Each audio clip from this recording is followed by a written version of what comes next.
ప్రియమైన దేవుని బిడ్డలారా, దేవునికి స్తోత్రం. మీ అందరికీ నా శుభాకాంక్ష. ప్రభు అయిన యేసుక్రీస్తు మహాకృపను బట్టి, కనికరాన్ని బట్టి, కటాక్షాన్ని బట్టి ఈ ఉదయకాలమున మీ ముందు నేను ఈ వాక్యాన్ని పంచుకుంటున్నాను.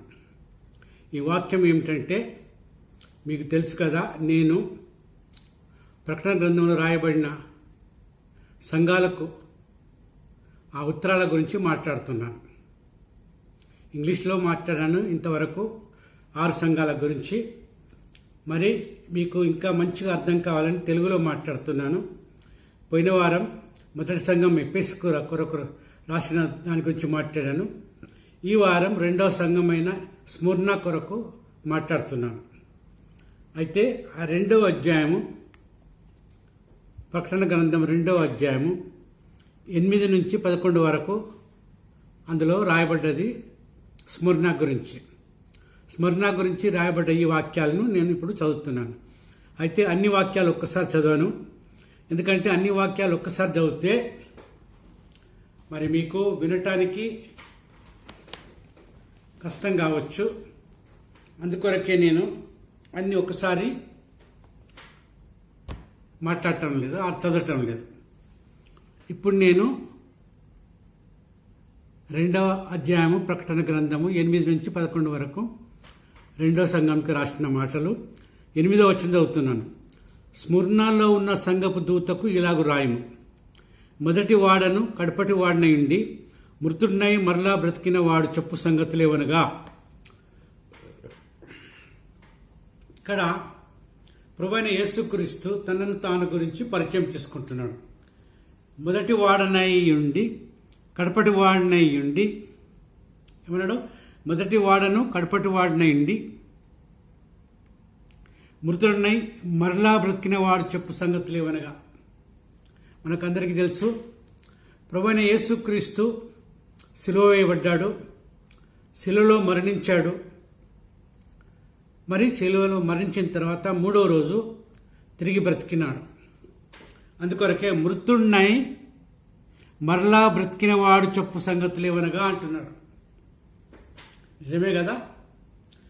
ప్రభువైన యేసుక్రీస్తు ఈ లోకరీతిగా గమనించినట్లయితే చనిపోయాడు. చనిపోయినాక 3వ రోజు తిరిగి బ్రతికినాడు, తిరిగి లేచినాడు. మరణము, సమాధి, సైతాను అతన్ని బంధించడం కాలేకపోయింది. ప్రభువైన యేసుక్రీస్తును సమాధిలో బంధించి పెట్టడం సైతానుకు చేత కాలేదు. అందుకొరకే ప్రభువు మృత్యువును, సమాధిని, సైతాన్ను జయించిన ప్రభు.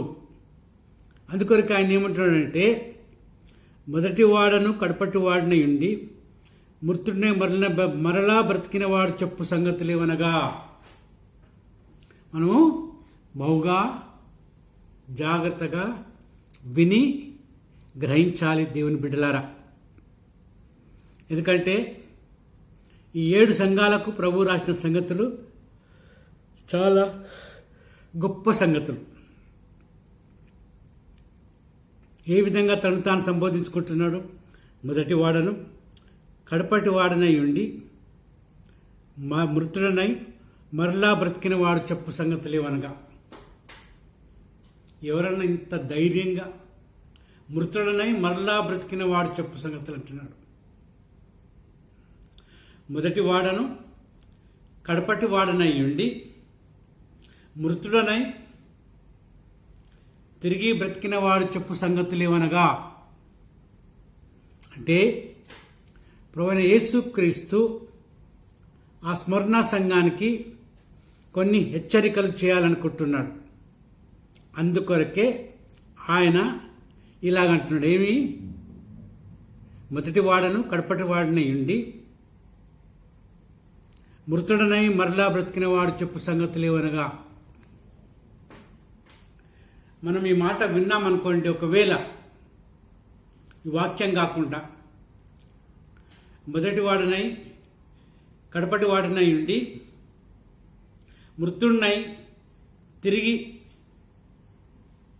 బ్రతికిన వాడిని సంగతులు చెప్పులేవనగా, తిరిగి బ్రతికిన వాడు చెప్పు సంగతులేవనగా అని సంబోధిస్తున్నాడు.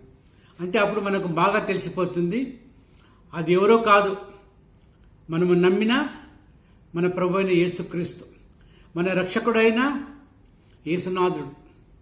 ఆయన్నే మనల్ని పాపం నుండి, శాపం నుండి, మరణం నుండి విడిపించి నిత్య నరకాన్ని తప్పించి నిత్య జీవానికి వారసులుగా చేసిండు. ఎంత భాగ్యమో ఆలోచించండి ప్రియమైన దేవుని బిడ్డలారా. ఇంత గొప్ప దేవుడు మనకు దేవుడు అయినందుకు, ప్రభుడు అయినందుకు, రాజు అయినందుకు, రక్షకుడు అయినందుకు, విమోచకుడు అయినందుకు, స్నేహితుడు అయినందుకు, అన్నిటికన్నా మిన్నగా మనల్ని ప్రేమించిన మన పరమ తండ్రి అయినందుకు మనం ఎంతో కృతజ్ఞులమై ఉండాలి. దేవుని బిడ్డలారా, మన దేవుడు, మన ప్రభువు, ఆయన మనకు జీవం, ఆయన మనకు ఊపిరి. ఆయన లేకపోతే కొద్ది క్షణాల్లో మనము మట్టిలో కలిసిపోతాం. ఈనాడు మనమందరం సజీవులముగా, సంతోషంగా, సమాధానంగా, ఆనందంగా, ఆరోగ్యంగా ఉంటున్నామంటే కేవలం ఆయన ఉచితమైన కృప, కనికరము, కటాక్షమే. మనం మర్చిపోయినప్పటికీ ఆయన మనల్ని మర్చిపోకుండా, మనల్ని విడవకుండా, ఎడబాయకుండా సంరక్షిస్తూ ఉన్నాడు. ఇప్పుడు 9వ వచనం ఏమంటున్నాడంటే, నీ శ్రమను, దరిద్రతను నేను ఎరుగుదును, అయినను నీవు ధనవంతుడివే అంటున్నాం. చూస్తున్నారా, కొన్నిసార్లు మనము నటిస్తాం, బహుభేదవారిగా, మన దగ్గర డబ్బులు లేనట్టుగా నటిస్తూ ఉంటాం. మనుషులను మభ్యపెడుతూ ఉంటాం. కానీ దేవునికి మాత్రం సమస్తము తెలుసు. ఆయన మీపై దృష్టి ఉంచగానే మన చరిత్ర అంతా ఆయన ముందుకు వచ్చేసేస్తుంది. ఆయనకు ఏమి దాచిపెట్టలేం. దేవుని బిడ్డలారా, మనం ఎంత కుయుక్తులు పన్నినా, ఎన్ని రకాల వేషాలు వేసినా, డ్రామాలు చేసినా ఆయన నుండి మనము తప్పించుకోలేము. ఆయనకు సమస్తము పట్టపగలుగా కనబడుతుంది. అందుకొరకే నెహెమ్యా అంటున్నాడు, పరిశుద్ధులు దేవునికి తెలుసు. నెహెమ్యా రాసిన పత్రిక 1వ అధ్యాయం 7వ వచనంలో అంటున్నాడు, దేవుడు మంచివాడు, ఆయన నమ్ముకున్న వారికి బలమైన దుర్గం, శ్రమకాలంలో ఆయన మనకు సహాయం. తర్వాత ఏమంటున్నాడంటే, ఎవరైతే ఆయనను నమ్ముకుంటారో వారిని అందరినీ ఆయన ఎరుగును. ఎంతమంది అయితే ప్రభువును నందు విశ్వాసం ఉంచుతారో వారందరినీ ఆయన ఎరుగును. కొన్నిసార్లు మనం ఎరగాం, మనము తోటి విశ్వాసాలను ఎరగాం, మన బంధువులను ఎరగాం, మన మిత్రులను ఎరగాం, మర్చిపోతాం మనం. ఎవరో ఉండే కదా, నువ్వు జ్ఞాపకం వస్తలేదు, నాకు కొంచెం జ్ఞాపకం చేయవా, ఇప్పుడు చెప్పవా, నువ్వు ఎక్కడ కలుసుకున్నావో నాతోటి, ఇలాగ అడుగుతూ ఉంటాం. అయితే ప్రభువు మాత్రం అలాగ అడగడు. ఏమయ్యా సమూయేల్, నిన్ను ఎట్లా ఎరుగుతుంది, నేను నిన్నెక్కడ చూసినాను అన్నాడు. నా బ్రతుకు తెరవంతా ఆయన ముంగట అద్దంలో కనబడ్డట్టు కనబడుతుంది. కాబట్టి ప్రియమైన దేవుని బిడ్డలారా, మనం ఎంత మాత్రం కూడా ప్రభువు నుండి తప్పించుకోలేము. ఆయనకు సమస్తం తెలుసు. ఎందుకంటే ఆయన మనల్ని జ్ఞాపకం చేసుకుంటున్నాడు. ఎందుకంటే మన జీవితం గురించి ఆయన పట్టింపు కలిగి ఉన్నాడు కనుక మనకు ఏ కన్నీటి బాష్ప బిందులు వచ్చినా ఆయన తుడిచేస్తాడు దేవుడు. కన్నీటి బాష్ప బిందులు వచ్చినా కూడా తుడిచేస్తాడు. నెహెమ్యా 13:14 రాయబడ్డది. మన దేవుడు మనల్ని మర్చిపోయే దేవుడు కాదు. నువ్వు నేను మర్చిపోతున్నాను దేవుణ్ణి, దేవాది దేవుణ్ణి, రాజాది రాజుని, ప్రేమనాథుని, ప్రేమ స్వరూపుని మర్చిపోతూ ఉంటాం. ఈనాడు మనము సుఖంగా, క్షేమంగా, సంతోషంగా, సమాధానంగా బ్రతికి ఉన్నామంటే కేవలం ఆయన కృప, ఆయన కనికరం, ఆయన కటాక్షం. కానీ మనం ఏం చేస్తాం? తొందరగా మర్చిపోతాం, జ్ఞాపకం ఉండదు. ఎందుకంటే దేవుడు కదా, ప్రభువు కదా, ఆయన జ్ఞాపకం పెట్టుకోం. పనికి మాలినవన్నిటి కూడా జ్ఞాపకం పెట్టుకుంటాం, పనికి మాలినవన్నిటి కూడా చూస్తుంటాం, పనికి మాలినవన్నిటి కూడా ధ్యానిస్తూ ఉంటాం. కానీ జీవం గల దేవుడు, ఎవరినైతే నువ్వు నమ్ముకున్నావో ఆయన నిన్ను ఎడగతెగక, విడవక, ఎడబాయక కాస్తూ కాపాడుతూ పోషిస్తున్నాడు. ప్రియమైన దేవుని బిడ్డలారా, ఇంత గొప్ప దేవుడు మనకు కలిగి ఉంటే మనకేం కొదవా? ద్వితీయోపదేశ కాండం 4:30 అంటున్నాడు, ఆయనకు సమస్తము తెలుసును కాబట్టి మన శ్రమకాలంలో ఆయన మనకు తోడుగా ఉంటాడు, నీడగా ఉంటాడు, సహాయపడతాడు, కాపాడతాడు. కాబట్టి దేవుని బిడ్డలారా, మనం చాలా జాగ్రత్తగా ఉండాలి. ఎందుకంటే 9వ వచనంలో ఏం చెప్పిండు? నీ శ్రమను, దరిద్రతను నేను ఎరుగుదును, అయినను నీవు ధనవంతుడే. తాము యూదులమని చెప్పుకొంచు యూదులు కాక సాతాను సమాజపు వారి వలన నీకు కలుగు దూషణను నేను నెరుగుదును. నీవు పొందబో శ్రమలకు భయపడకము అంటున్నాడు.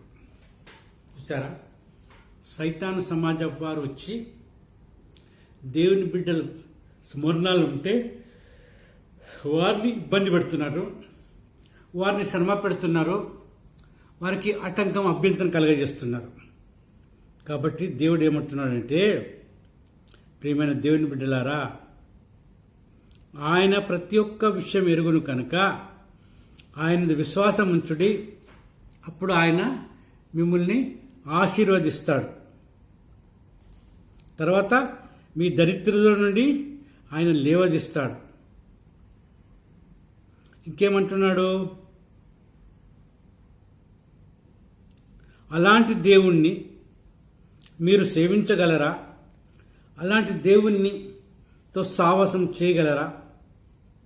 ఎందుకంటే ఆయన ఆత్మీయ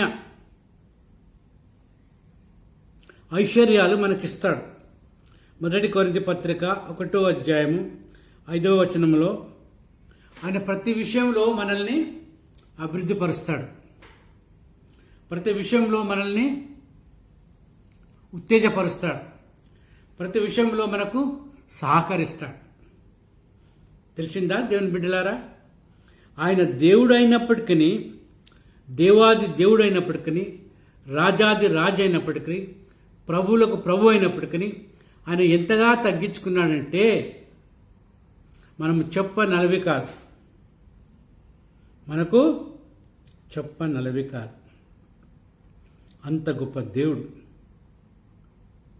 ఓకే, కీర్తన గ్రంథం 78వ అధ్యాయం 30వ వచనంలో అంటున్నాడు, వాళ్ళు ఆయనను మాటలతో బొంకి, మాటలతో ఆయనను మభ్యపరుచున్నారు. ఓకే, ఇంకేమంటున్నాడు? వాళ్ళ నోటితో అబద్ధాలు ఆడరు, వారి నాలుకతో మోసం చేశారు. కాబట్టి దేవుని బిడ్డలారా, దేవుని బిడ్డలమైన మనము ఎప్పటికప్పుడు జాగ్రత్తగా ఉంటూ దేవునిలో సాగిపోతూ ఉండాలి. ఎందుకంటే అబద్ధపు మాటలు, దొంగ మాటలు మనము మాట్లాడకూడదు. ఇక్కడ గమనించినట్లయితే ఏం రాస్తున్నాడు? సాతాను సమాజపు వారి వలన నీకు కలుగు దూషణ నేను ఎరుగుదును. సాతాను సమాజపు వారు ఎప్పుడు కూడా దేవుని బిడ్డలను శ్రమ పెడుతుంటాడు. దేవుని బిడ్డల మీద నిందలు వేస్తుంటాడు. దేవుని బిడ్డలను అనేక రకాలుగా బాధ పెట్టడానికి, శ్రమ పెట్టడానికి, హింసించటానికి ప్రయాసపడుతూ ఉంటారు. అప్పుడు ప్రభు ఏమంటున్నాడు, ఇవన్నీ కూడా నేను ఎరుగుదును. వాళ్ళు చేసే దూషణ మాటలను నేను వింటున్నాను. వాళ్ళు నిందించే నింద మాటలను నేను వింటున్నాను. కాబట్టి నీవు అన్నిటిని గురించి భయపడకు. 10వ వచనంలో అంటున్నాడు, ఇదిగో మీరు శోధింపబడినట్లు అపవాది మీలో కొందరిని చెరసాల్లో వేయింపబోచున్నాడు. 10 దినములు శ్రమ కలుగును, మరణం వరకు నమ్మకంగా ఉండు, నేను నీకు జీవ కిరీటం ఇచ్చదని అంటున్నాడు. చూసారా దేవుని బిడ్డలారా, దేవుని కొరకు మనం శ్రమ పడుతూ హింసలను అనుభవిస్తూ నిందించబడుతూ ఉంటే దేవుడు నిన్ను వెలివేయటం లేదు, నిన్ను దూరం చేయటం లేదు. ఏ శామ్యూయల్, నువ్వు సరైనడు కావు, పో అవతలకి అనలేదు. మనమైతే అంటాం అలాగా. ఎవరైనా తప్పి చేసిన వాళ్ళు ఒకవేళ మందిరంలోకి వచ్చి అటు ఇటు కొంచెం డ్రామాలు ఆడుతుంటే, ఏయ్ నీ సంగతి నాకు బాగా తెలుసు, పో బయటికి అంటాం. కాబట్టి దేవుని బిడ్డలారా, మన ప్రభువు ఏమంటున్నాడు, భయపడకుడి, మీరు భయపడొద్దు. ఎందుకంటే మీరు ఆశీర్వదింపబడినవారు, మీరు ఆశీర్వదింపబడినవారు. నేను మీతో ఎప్పుడు ఉంటాను, ఉండి మిమ్మల్ని ఆశీర్వదించి దీవించి అభివృద్ధి చేస్తానంటున్నాడు. చూసారా, నేను మీతో ఉండి మిమ్మల్ని దీవించి ఆశీర్వదించి అభివృద్ధి చేస్తాను.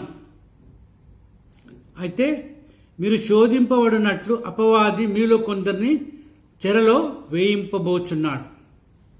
అపవాది ఏం చేస్తుందంటే విశ్వాసుల యొక్క విశ్వాసాన్ని తగ్గించడానికి, లేకపోతే విశ్వాసుల యొక్క విశ్వాసాన్ని సన్నగిలించడానికి, విశ్వాసుల యొక్క విశ్వాసం చెదిరిపోవటానికి ఎన్నో ప్రయత్నాలు చేస్తాడు.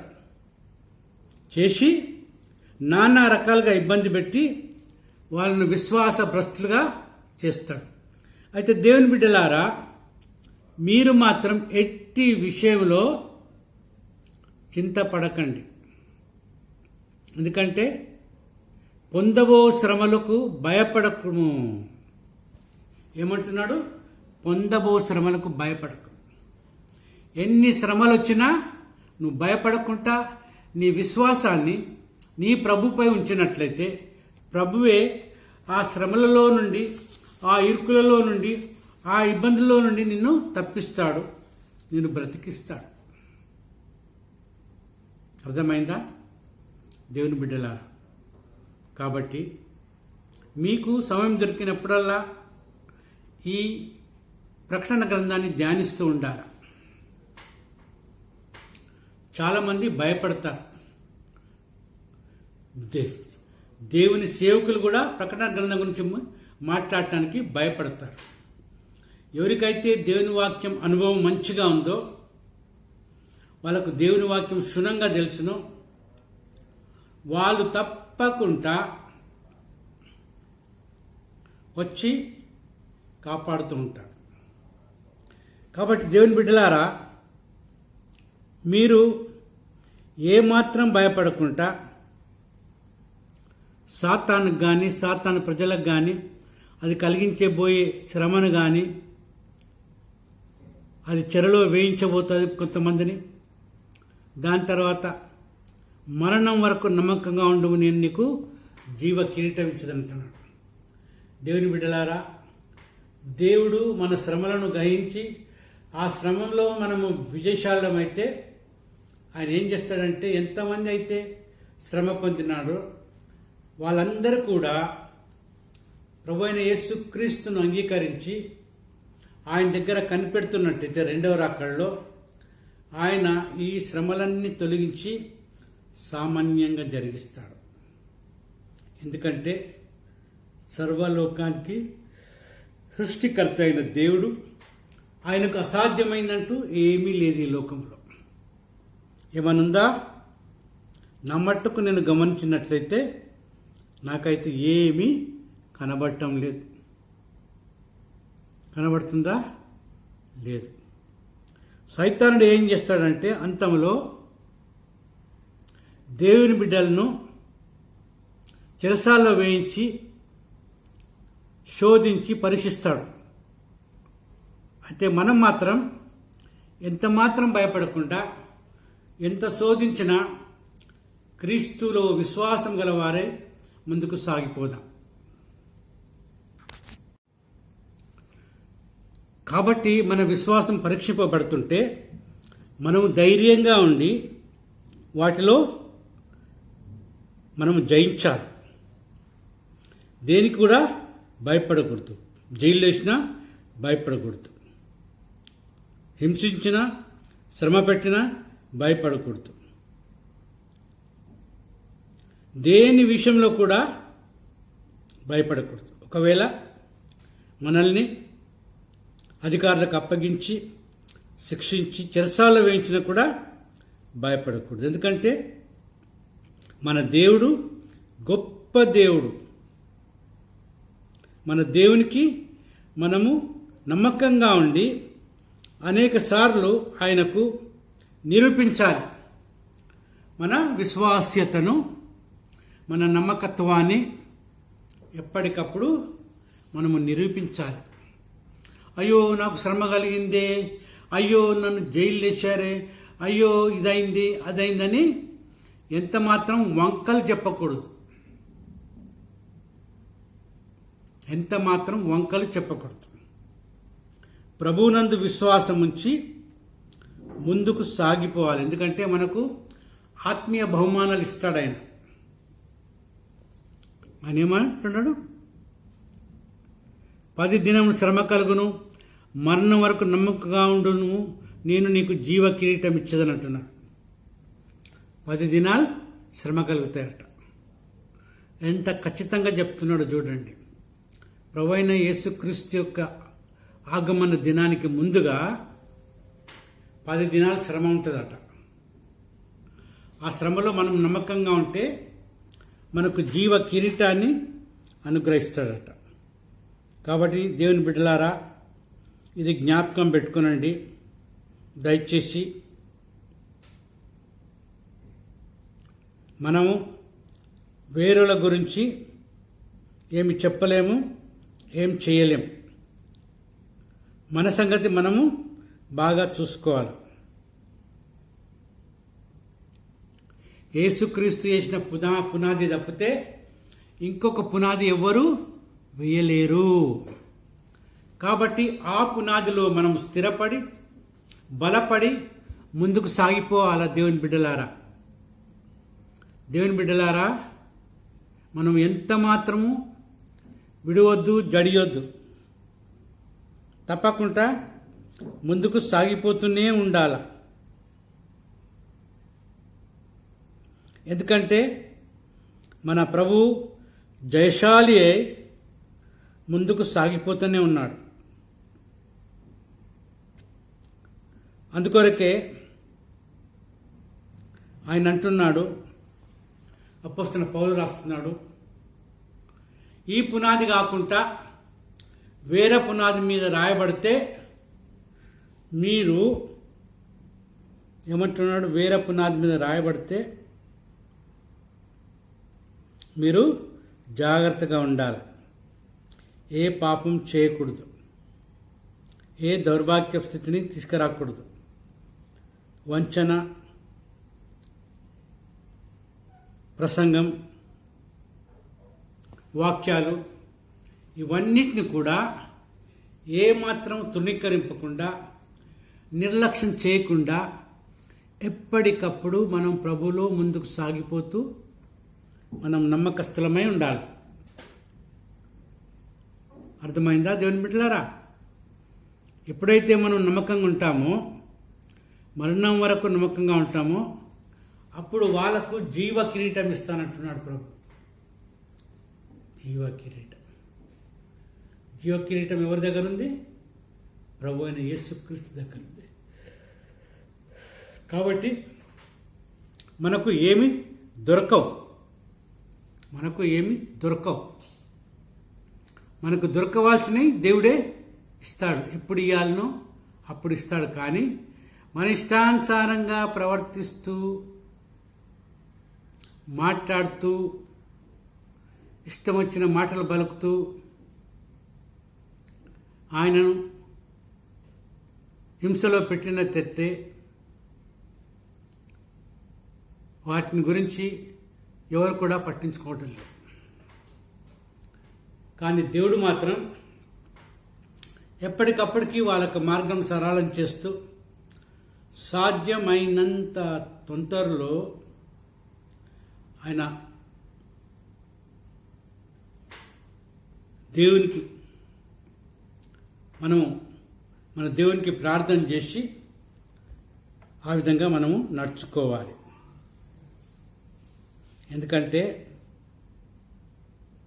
వేరోళ్ళు వేరే పునాది వేసినప్పటికీ మనం మాత్రం మన పునాది అంటే ప్రభువైన యేసుక్రీస్తు యొక్క పునాది మీద ముందుకు సాగిపోవాలి. లేకపోతే మనకు చాలా కష్టమవుతుంది. యేసు చెప్పిన మార్గంలో మనం నడుచుకుంటే మనకు ఏమీ నష్టం లేదు, సమస్య లేదు. ఇంకా మనకు నాశనమే, లేకపోతే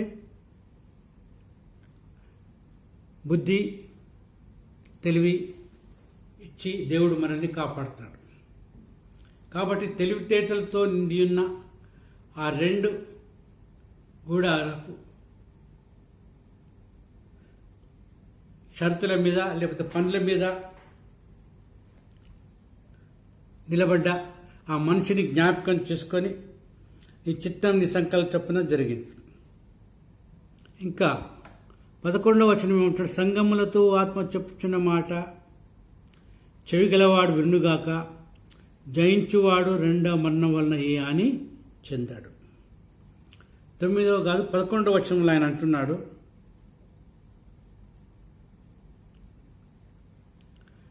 నేను సంగములతో ఆత్మ చెప్పుచున్న మాటలు వినుగాక అంటున్నాడు. అయ్యా, మరి నీ చిత్తం నీ సంకల్పం ఏముందో నువ్వు నెరవేర్చుకో, నీ నామాన్ని మయంపరచుకో. ప్రభువైన యేసుక్రీస్తు మనల్ని ఎంతగా ప్రేమించిండో మీకు అనుభవం ఉందో లేదో తెలియదు. నాకు అనుభవం ఉన్నది. రక్షింపబడిన నాటి నుండి కూడా నేటి వరకు దాదాపు 62 సంవత్సరాలు కావస్తున్నది. అద్భుతకరుడు, ఆశ్చర్యకరుడు, నమ్మకదగిన దేవ, నమ్మకమైన దేవుడు తండ్రి, నీ చిత్తం నీ సంకల్పం ఏముందో, ఇంత గొప్ప దేవుడు అయినందుకు, ప్రభుడు అయినందుకు, రాజు అయినందుకు, రక్షకుడు అయినందుకు, విమోచకుడు అయినందుకు స్తుతిస్తున్నాను, నిన్ను ఆరాధిస్తున్నాను, కీర్తిస్తున్నాను, గణపరుస్తున్నాను. ఆఖరి ఏమంటున్నాడంటే 11వ వచనంలో, సంగములతో ఆత్మ చెప్పుచున్న మాట చెవిగలవాడు వినుగాక అంటున్నాడు. అదో కొన్ని రోజుల క్రితము నీవు కొన్ని ఎండిపోయిన లేకపోతే వాడిపోయిన పొలంల గురించి మీరు మాట్లాడి అడిగి తెలుసుకున్నారు. ఎందుకంటే నాకు ఒక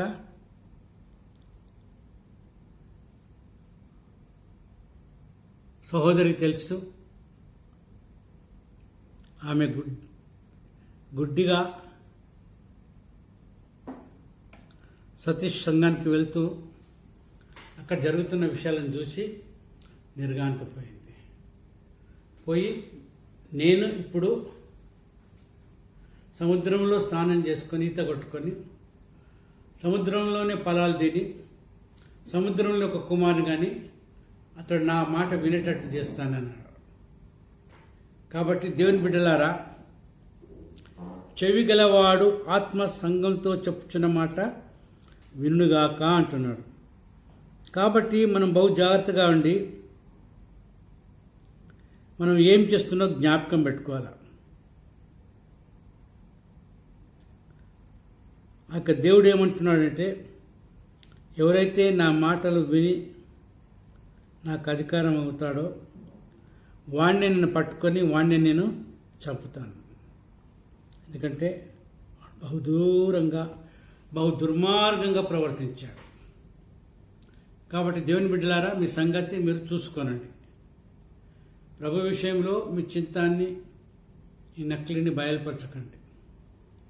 ఎప్పుడెప్పుడు మీ సేవలో వాడబట్టకు తరుణం అనిపిస్తావో అప్పుడప్పుడు నన్ను నేను తగ్గించుకొని నీకు అనుకూలంగా, చిత్తానుసారంగా నన్ను తోడుకొని పోతే చేయాల్సిన పనులు చేసి బయలుదేరుతాను. కాబట్టి మనమందరం కూడా చెవిగలవాడు చెప్పుచున్న మాటలు మనం వినాలి. ఇంకేమంటున్నాడు ఆయన? అపోస్తలుడైన పౌలు హెచ్చరిస్తున్నాడు. యోహాను పత్రిక 2వ అధ్యాయం 13వ వచనం. I write unto you, fathers, young men and children, world passeth away, the trust there, the wife is retained in quarantine 14 days. Then when they hear the word of God through the God servant, then they will come to know, because you have to open an account, and with that account we have to do it. ఓ ప్రియమైన దేవుని బిడ్డలారా, ఈ మధ్యాహ్న కాలమున మీరు నాతో కలిసి ఏకీభవించి ఈ దేవుని దివ్య మాటలు విని ఆ మాటల్లో నడుచుకుంటూ దానికి సబ్స్క్రైబ్ చేయండి. ఎప్పటికప్పుడు వాక్యం వస్తుంటే మీరు ఎప్పుడన్నా వినొచ్చు. ఇప్పుడు దాదాపు 61 ప్రసంగాలు ఉన్నాయి, తెలుగులోను హిందీలోను. నువ్వు పోతూ వెళ్తూ ఉంటే నువ్వు ఆమెను గమనించి దాని ప్రకారంగా వెళ్ళాలి. ఓ తండ్రి, నీ చిత్తం, నీ సంకల్పం ముందు నెరవేర్చుకో, నీ నామాన్ని మయపరచుకో. ఎందుకంటే నీవిచ్చే జీవ కిరీటాన్ని పొందుటకు అర్హులంగా ఉండుటకు సాయం చేయి.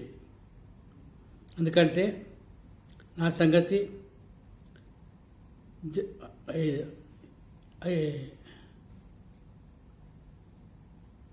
మనోజ్ శర్మ గురించి నీకు బాగా తెలుసు.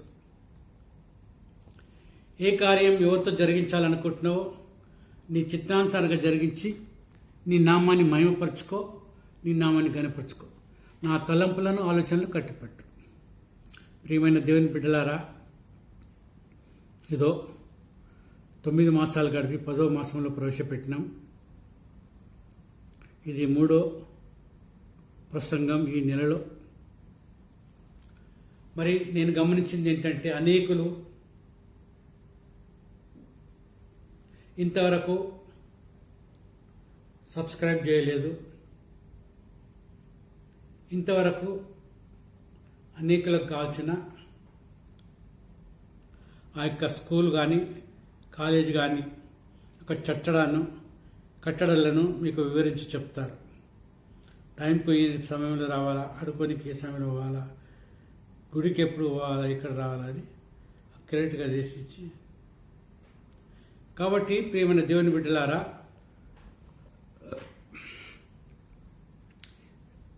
ఈ రోజుల్లో మనకు బోలెడంత సమయం ఉన్నది.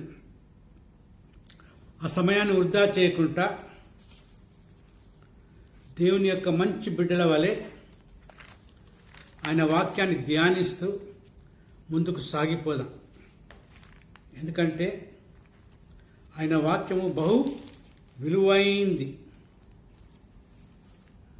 విలువైన వాక్యం, ప్రాణమిచ్చే వాక్యం, ప్రాణం తీసుకునే వాక్యం. సర్వ లోకులకు లేకపోతే సర్వ మనుషులకు ఈ డీల్లో చేసేవారికి అందరికీ సమానంగా ఇస్తారు. కాబట్టి దేవుని బిడ్డలారా, ఇదో ఈ యొక్క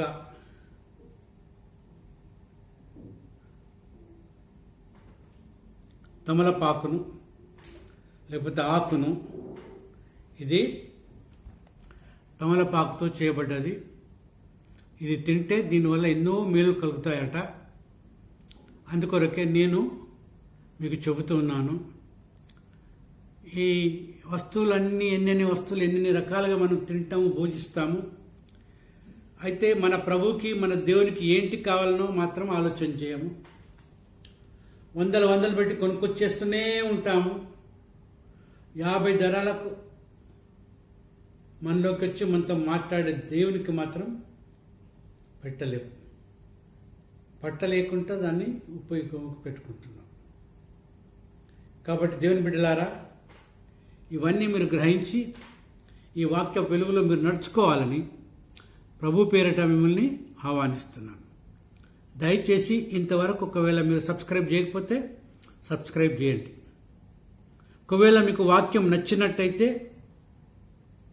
దయచేసి ఈ వాక్యాన్ని ఇతరులకు పంచిపెట్టండి. వాళ్ళు కూడా చూసి ఆశీర్వదింపబడతారు. కాబట్టి మీరు ఇవన్నీ కృపతో జ్ఞాపకం పెట్టుకొని వాక్యాన్ని వీక్షించడమే కాకుండా సభ్యత్వాన్ని ఒప్పుకోవడమే కాకుండా ఇంకా ముందుకు సాగిపోవాలని యేసుక్రీస్తు నామమునే అడుగుతున్నాను. ఆమేన్.